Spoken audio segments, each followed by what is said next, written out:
नमस्कार दोस्तों। जैसा कि आप लोग को पता ही है कि सीवीटी की 236वीं मीटिंग 30 नवंबर 2024 को समाप्त हो गई है और इस मीटिंग से काफ़ी ज़्यादा उम्मीदें जुड़ी हुई थी। खासतौर पर ईपीएस 95 पेंशनरों की उम्मीदें जुड़ी हुई थी और पीएफ मेंबर की भी उम्मीदें जुड़ी हुई थी कि कुछ नया इस मीटिंग में देखने को मिलेगा। तो दोस्तों इसको लेकर ईपीएफओ ने प्रेस रिलीज भी जारी कर दिया है। लेकिन सबसे पहले मैं आप जितने भी ईपीएस 95 पेंशनर इस वीडियो को देख रहे हैं उनको बता देना चाहता हूं कि इस सीवीटी मीटिंग में भी ईपीएस 95 पेंशनरों के लिए कुछ भी नहीं किया गया है। कोई भी निर्णय नहीं लिया गया है। किसी भी ईपीएस 95 पेंशन के मुद्दे पर बात नहीं की गई है इस सीवीटी मीटिंग में भी। यानी कि दोस्तों इस सीवीटी मीटिंग में भी ईपीएस 95 पेंशनरों को निराशा ही हाथ लगा है। चलिए दोस्तों प्रेस रिलीज में क्या कुछ बताया गया है मैं आपको दिखाता हूँ। दोस्तों यहाँ पे देख सकते हैं ये प्रेस रिलीज जारी किया गया है श्रम एवं रोजगार मंत्रालय द्वारा और ये सीवीटी की 236वीं मीटिंग जो हुई है उसी को रिलेटेड ये जारी किया गया है। और कब जारी किया गया है तो 30 नवंबर 2024 को 5:22 पीएम भी ये जारी किया गया है। यानी कि सीवीटी मीटिंग खत्म होने के बाद इस प्रेस रिलीज को जारी किया गया है और सीवीटी मीटिंग में जो भी निर्णय लिया गया है सीवीटी के द्वारा उसके बारे में इसमें जानकारी दी गई है। जो भी बड़े फैसले लिए गए हैं वो इसमें बताया गया है। तो दोस्तों मैं ये पूरा पढ़ के आपको नहीं बताने वाला हूँ क्योंकि दोस्तों ये पूरा पढ़ूंगा तो बहुत ही लंबा चौड़ा दिया गया है। ये आप देख सकते हैं बहुत ही लंबा चौड़ा प्रेस रिलीज है। तो अगर आप इस प्रेस रिलीज को पूरा पढ़ना चाहते हैं तो आप हमारे टेलीग्राम चैनल से इसको डाउनलोड कर सकते हैं या हमारे व्हाट्सअप चैनल से भी इसको डाउनलोड कर सकते हैं। व्हाट्सअप चैनल और टेलीग्राम चैनल का लिंक आपको वीडियो को डिस्क्रिप्शन बॉक्स में मिल जाएगा। आप वहाँ से क्लिक करके इसको ज्वाइन करके डाउनलोड कर सकते हैं। इसमें जो दोस्तों सीवीटी मीटिंग जो सबसे पहला मुद्दा बात किया गया है वो किया गया है पीएफ विड्रॉवल को लेकर। दोस्तों जैसा कि आप लोगों को पता ही है कि एडवांस पीएफ विड्रॉवल में ऑटो क्लेम सिस्टम लगाया गया है ईपीएफओ द्वारा। अगर आप लोग 1 लाख रुपए तक एडवांस में पीएफ का पैसा विड्रॉवल कर रहे हैं तो क्लेम ऑटोमेटिकली सेटल हो जाएगा। तो इसी को लेकर इसमें बताया गया है। और वो जो आप निकाल रहे हैं एडवांस के रूप में पीएफ का पैसा जो विड्रॉवल कर रहे हैं वो जो है आवास के लिए होना चाहिए, विवाह के लिए होना चाहिए, शिक्षा के लिए होना चाहिए। अगर इससे रिलेटेड आप पीएफ का पैसा विड्रॉवल कर रहे हैं तो आपका क्लेम ऑटोमेटिकली सेटल कर दिया जाएगा। इसमें किसी प्रकार का मैनुअली फॉर्म चेक नहीं होता है। डायरेक्टली आपका क्लेम सेटल हो जाता है। तो इसी में ये बताया गया है कि वित्तीय वर्ष में 1.15 करोड़ दावे को ऑटो क्लेम के द्वारा निपटाया गया है। इससे जो है क्लेम रिजेक्ट का अनुपात घटकर 14% हो गया है। यानी पहले जो क्लेम रिजेक्ट होता था उसके मामले में कमी आई है। दूसरे अपडेट में सीबीटी में बात की गई कि एक ऐसा सॉफ्टवेयर तैयार किया जा रहा है, जो वर्जन तैयार किया जा रहा है वो है 2.01। इसके द्वारा जो है सॉफ्टवेयर में अपडेट किया जाएगा और अपडेटिंग के बाद एक नया सॉफ्टवेयर ईपीएफओ के पास आ जाएगा जिससे कि क्लेम सेटल करने में आसानी से क्लेम सेटल होगा, ज़्यादा दिक्कत नहीं होगा। यहाँ पे दोस्तों देख सकते हैं लिखा भी हुआ है कि परियोजना 2.01 के तहत ऑपरेटिंग सिस्टम का नया संस्करण लागू किया जाएगा जिसके परिणाम स्वरूप दावा निपटान प्रक्रिया सरल हो जाएगी। नया सॉफ्टवेयर मॉड्यूल यूएन आधारित लेख जो को सक्षम करेगा जिसके परिणाम स्वरूप एक सदस्य एक खाता प्रणाली होगी जिसमें दावा निपटान के में सदस्य के लिए परेशानी कम होगी। इसके बाद जो अपडेट निकल कर आ रहा है दोस्तों वो ब्याज को लेकर आ रहा है। सीबीटी में ने ईपीएफओ योजना 1952 के पैराग्राफ 62 बी के में एक महत्वपूर्ण संशोधन को मंजूरी दी। मौजूदा प्रावधानों के अनुसार महीने के 24 तारीख तक निपटाए गए दावे के लिए ब्याज का भुगतान केवल पिछले महीने के अंत तक किया जाता, लेकिन अब निपटान के तारीख तक सदस्यों को ब्याज का भुगतान किया जाएगा। इससे सदस्यों को वित्तीय लाभ होगा, शिकायतें कम होगी। पहले जो था पहले क्या था कि पहले 24 महीने के 24 तारीख तक अगर आपका ब्याज जमा नहीं होता था, अगर आप क्लेम सेटलमेंट के लिए कोई अप्लाई करते थे तो क्या होता था कि 1 महीना का ब्याज का आपका नुकसान हो जाता था। लेकिन अब यहाँ पे ईपीएफओ नया नियम के हिसाब से जिस तारीख तक आप क्लेम सेटल कर रहे हैं उस तारीख तक का आपका ब्याज दे देगा। यानी कि महीना समाप्त होने यानी कि 24 तारीख को अगर आपका महीना समाप्त होता है तो 24 तारीख को ही आपके अकाउंट में ब्याज क्रेडिट कर दिया जाएगा। उसके बाद दोस्तों अगले विषय पे जो बात की गई थी सीबीटी में वो कही गई थी केंद्रीयकृत पेंशन भुगतान प्रणाली यानी कि सीपीपीएस के ऊपर। दोस्तों जैसा कि आप लोगों को पता ही है कि अक्टूबर 2024 में करनाल जम्मू कश्मीर श्रीनगर में जिसमें 8.3 लाख पेंशन भोगियों को 195 करोड़ रुपए की वितरण किए जा चुके हैं। इसमें जो है पेंशन भोगी को देश में किसी भी बैंक के शाखा से अपना पेंशन प्राप्त करने की अनुमति देना है। दावा संस्करण में तेजी लाना और सत्यापन या उपक्रम प्रस्तुत करने के लिए बैंक की जाने की आवश्यकता आपको नहीं पड़ेगी।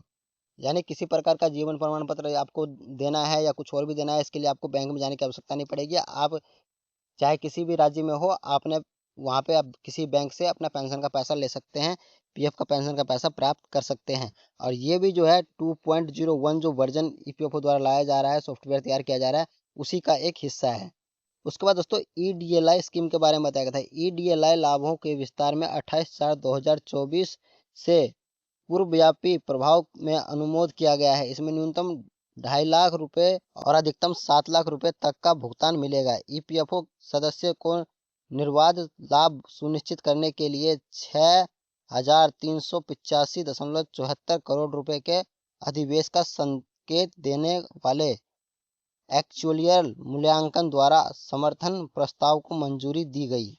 उसके बाद दोस्तों सीबीटी ने ईपीएफ अंशदान केंद्रीकृत संग्रह के लिए बैंकों के पैनल मापदंडों को सरल बनाने के प्रस्ताव को मंजूरी दी, जिसमें अब आरबीआई के साथ सूचीबद्ध सभी एजेंसियां शामिल होंगे। इसके अतिरिक्त सीबीटी ने अन्य अनुसूचित वाणिज्यिक बैंकों के पैनल को भी मंजूरी दी जो आरबीआई एजेंसी बैंक नहीं है। साथ ही दोस्तों सीबीटी ने केंद्र सरकार की ईपीएफओ माफी योजना जो है उसकी सराहना की। इससे क्या होगा कि जो बहुत सारी कंपनियां जो पहले जो पीएफ में किसी कारणवश से अपना रजिस्ट्रेशन नहीं करवा पाई थी या रजिस्ट्रेशन करवा रखा था फिर भी वो जो है पीएफ में अपने कर्मचारी का अकाउंट नहीं खुलवा रहे थे, तो उनको जो है दोबारा से माफ़ कर दिया जाएगा। अगर वो एक लेटर द्वारा माफ़ी मांगते हैं, ऑनलाइन माफ़ी मांगते हैं, तो उनको माफ़ करके पुनः से दोबारा से जो है अपने पीएफ के साथ जुड़ने का मौका उनको दिया जाएगा। और इससे क्या होगा कि इससे जो है रोजगार में बढ़ावा मिलेगा और कंपनियां जो है रोजगार ज़्यादा से ज़्यादा रोजगार देगी और कर्मचारी जो है उनको रोजगार ज़्यादा रोजगार मिलेगा और रोजगार ज़्यादा ढूंढने की आवश्यकता नहीं मिलेगी, जल्द से जल्द रोजगार प्राप्त कर पाएंगे। इसके बाद सीबीटी ने जो रिटर्न जो है वो अच्छा रिटर्न के लिए सदस्यों को अच्छा रिटर्न मिल सके उसके लिए भी योजना लागू किया है। सीबीटी ने ईपीएफ योजना के ब्याज खाते के लिए आय उत्पन्न करने हेतु सीपीएसई और भारत 22 में ईटीएफ निवेश के लिए मोचन नीति को मंजूरी दी है।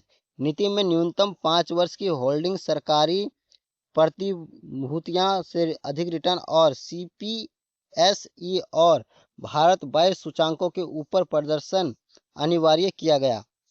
टी ने सार्वजनिक क्षेत्र उपकरण पीएसयू परियोजना अवसंरचना निवेश ट्रस्ट इन्वेस्ट रियल एस्टेट निवेश ट्रस्ट आईआरआईटी द्वारा जारी इकाइयों में निवेश के लिए दिशा निर्देश को मंजूरी दी, जो भारतीय प्रतिभूतियों और विनिमय बोर्ड द्वारा विनियमित और निवेश के लिए पैटर्न की श्रेणी बी और डी के अंतर्गत आते हैं।